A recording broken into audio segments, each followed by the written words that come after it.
where a young man from our church was older than you, but he came and you had a confrontation at your house. Tell me a little bit about what happened that day. Well, I was home from I don't know when we weren't in school, but I was happened to be home that day, and a young man who was a part of our church, who was a little older than we were, came to the door, and he had never come to my house before. It wasn't like we were close, so I'm thinking like, dude, why are you at my house? But he was like, let me in, let me talk to you for a second, and I was leery, but he was a part of the church. I did know him, so I let him in, and in the process of letting him in, he basically tried to force himself on me. And I remember thinking to myself, like, number one, why would you do that? Number two, why did you even think this was going to go there? And when I questioned him about, like, excuse my language, but why in the hell are you here? It was almost like, well, he mentioned that he was sent. And when I asked him, well, who he was sent by, he was sent by our pastor. It was almost like to fill me out. Like, if I didn't want to do those things with him, meaning the pastor, would I do them with this person who came to the door? It was almost like I want to see, is he just doing this to hurt me? Or is he just really heterosexual? It was almost like a test. So he literally tried to force himself on you? Yes, I had to make him leave my house.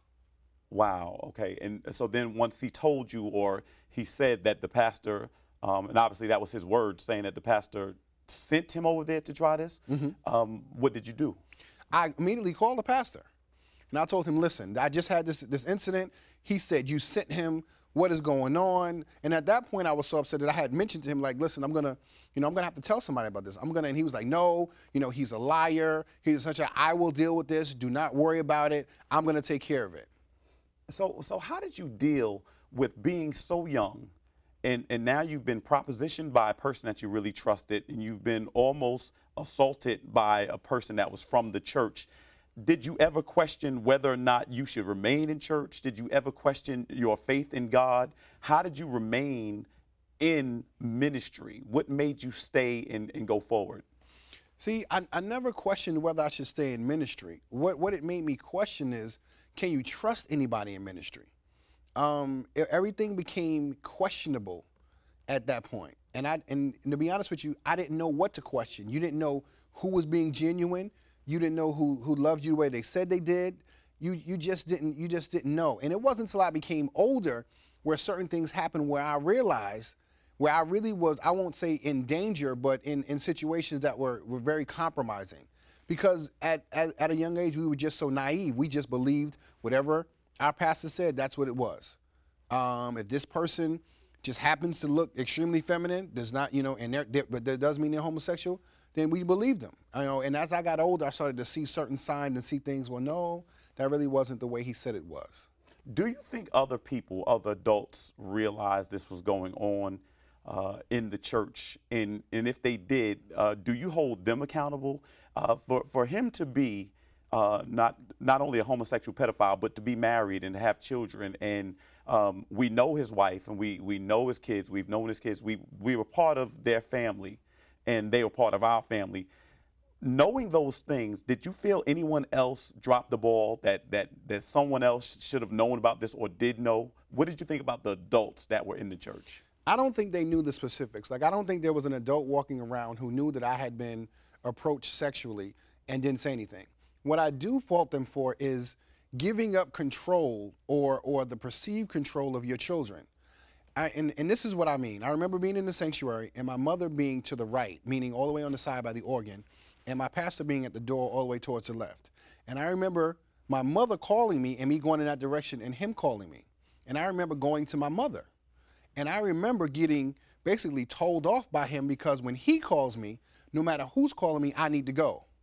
And I remember specifically, like, I wasn't raised like that. Like, my mother called, everybody else got to wait. I was raised an only child. It was me and my mom. There's no other voice that I hear over my mother's voice. But he tried to always subvert or go around the parental, stronghold and hit me in the forefront. And in a lot of instances, he was successful. And I blame the parents for saying, hey, this is my child. I'm only going to allow you to be involved so much. As the parent, there are certain things that I'm going to do. That I'm going to have control of. You're not going to say where they're going to go to school. You're not going to say what they're going to do. I'm going to take control of it. And there were a lot of times where our parents kind of took a step back, and basically he had full reign on what we did, where we went, how we did it, who we dated, and I think about my own children. I say I would never give that control to anybody else. Well, let me ask you a question. There was something someone alluded to the fact that uh, teenagers possibly were offered an opportunity to come by the house and engage in sexual activity with each other. Did you know anything about that? Was that ever presented to you? Was that ever an option? Did you ever hear about that? That was presented to me as well. It was presented, I was dating a young lady in the church. He asked me, since I wasn't wanting the one-on-one thing, it was kind of like, okay, well, if you can't do this, how about we try this? Why don't you bring your girlfriend over, and, I'll make sure that everything is set up. We can go get some food, we kick it, and if, and then you guys I'll go upstairs and I'll leave you alone. And, when you guys start thus and so, either I'll come downstairs or I'll be hiding behind something. And basically what he was into is watching. And for some reason, and being so young, I don't know where I got such strong, I guess, just not wanting to do certain things, but I wasn't with that either. Like, I'm really not with the you watching me thing. I'm kind of, So he literally, as a teenager, offered you the opportunity to sleep with a girl in our church at his house. and watch. And how did you handle that? Because dealing with an adult in this situation, to have someone offer you that, it must be some type of conflict, especially to be a teenager, especially to have someone sanction doing something wrong. For you to hear that and then have to listen to the person preach on Sunday, how did you deal with the contradiction? Well, see, it's interesting that you asked that question because, not too long ago I heard somebody ask the question, does loyalty have an expiration date? And in this instance, I think about why didn't I say something or why wouldn't I? And I think because I denied it, I felt a certain loyalty to not expose him. Okay. Now if I had gone the other route and then I felt like, it had happened and, and so on and so forth, I might feel completely different. But I felt a sort of control because I never allowed it to happen. Whether that's right or not, I would lean towards probably it's not. At that time in my mind, it was justifiable, only because I didn't allow myself to get involved in it. The bad part about that is that what about someone, and I'm not giving myself a pat on the back, it's not like I'm Superman or anything, who may not have been as strong in that instance and did give in. If I had said something, I might have, stopped that from happening to them. I think I kind of looked at it in the sense of since I didn't allow it to happen, and it was a very warped situation. As long, I felt loyalty to him. At the end of the day, I'm gonna just be real with you. I still loved him. The man, he still was like my father. He still was our pastor, to which I respected, and so I couldn't just go and be like, hey, this happened, and I was not really aware of how he was also approaching other people, to the extent until we got older.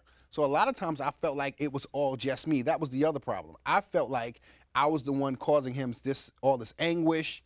I can't believe you won't do this for me. You say you love me. So that pressure of wanting to please when it seemed like everybody else was pleasing him, he just was asking me to do something that went against my grain.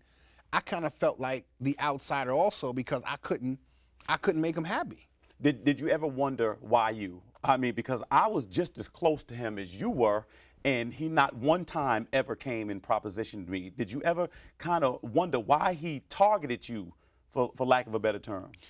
I think, that was probably the biggest question I had. Like, what made him think that I would do that? Right. I never questioned my sexuality, but in the sense of I asked myself, did I say something? Did I do something? Why is it that he felt comfortable enough to approach me in that way? And to be honest with you, I can't give you the answer other than the fact that, I was in a single parent home. My mother worked a lot and my mother wanted a strong father figure, and my mother trusted him just as much as I did. And maybe he saw that segue to go ahead and do that. Your father was in the home. Your father was a very strong man. Your father, it would have been a completely different situation if this had happened to you and your father found out. And I think he knew that. So I think he was very calculated in the sense of what are going to be the consequences if this does come out. So he kind of limited his casualty in the sense of where his father's not in the picture. I have, and for lack of a better word, I have his mother in my pocket, at least so he thought. So it was easier to come at me in that way than others. You once alluded to being offered to engage in sexual activity with older women in the church. Yes. And I never understood exactly how that came about, what was said to you. How was that presented to you? Let me say that this particular person really would go to any length to get what he ultimately. When you say this particular person, you're talking about who? The pastor. Oh, okay. He would about do anything to get what he ultimately wanted. So what he would do is, and I believe this. Now this is just my assumption, but this is what I truly believe. He would try to find out what you liked and offer you that, in hopes that you would give him what he wanted. Okay. As a young child or as a teenager, I was sexually active. I think he was, and he knew that because he had asked me. So it was almost like he offered to buy me things. He offered me money for sex. When I didn't take the money for sex, it was like, well, there are some older women who have expressed interest in you, and I can work this out for you. But in the back of my mind, I knew that if he does that for me, that he's going to want something.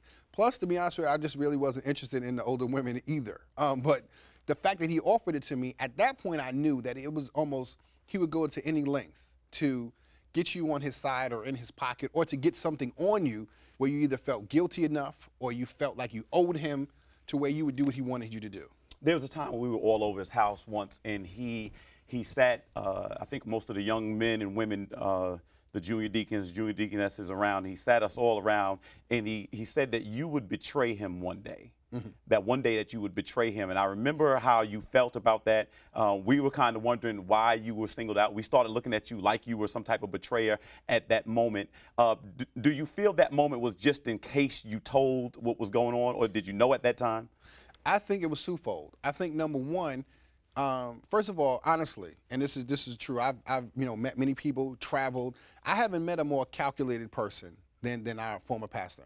He could see 6 months down the line what you may do. So what he would do is set it up now. So if you did that, people would say, well, he did say that 6 months ago. He did mention that.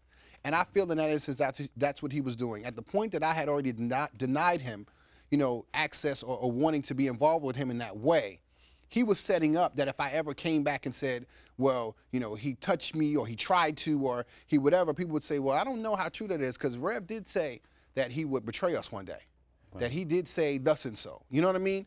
And also, I think he did it because I did not give in, that I kind of have, I don't want to say I have more information, but it's almost like he probably has the most on me than anyone, and I don't have anything in return because, he denied me.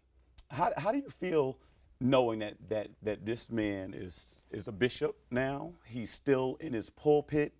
How does that make you feel, knowing that there are other young men, I'm assuming, that still go there and things? Are you ever worried? Are you concerned? Do you feel if you would have maybe gone to the authorities then, that maybe it would have prevented some other people from possibly being propositioned later? At this point, I say to myself, maybe. But you ask me how, as a 16-year-old, was I able to handle all of that? And Right. Trust me, I was able to handle it by the skin of my teeth. And in the back of my mind, I was thinking, like, listen, especially after I went on to school and I started doing some things, it was like, listen, I barely got out of it myself. Like, for me to be looking back and trying to save everybody else, if this is still going on, which I wasn't sure if it was the last thing on my mind. Is that the reason that you left and tried to go away, because of that you went so far? Not just because of that, but the control. I just felt like I needed a totally different environment. I think it played a part of me wanting to go away. I remember he once came and visited us in the dorm at Virginia Union, which I thought was a great day. I mean, I was excited. Our pastor actually took the time out to come and visit us. We had been away from home, I'd say maybe a month or so, and we were homesick, and it was an exciting day. But I remember, before you ever told me anything, that you didn't share the same enthusiasm, that you just didn't seem happy. Do you remember how you felt when he came to visit us? Yes, I do. Like, I don't believe that he's gonna be here too. Like, it was like, damn, like, okay, we left. I'm glad we're gone, and a month later, here he go. It was like I can't get away almost. That's really how I felt. I mean, I loved him, but I needed to get that behind me. It was almost like, man, like we may not ever escape this. You know what I mean? Well, there was something that you said once before,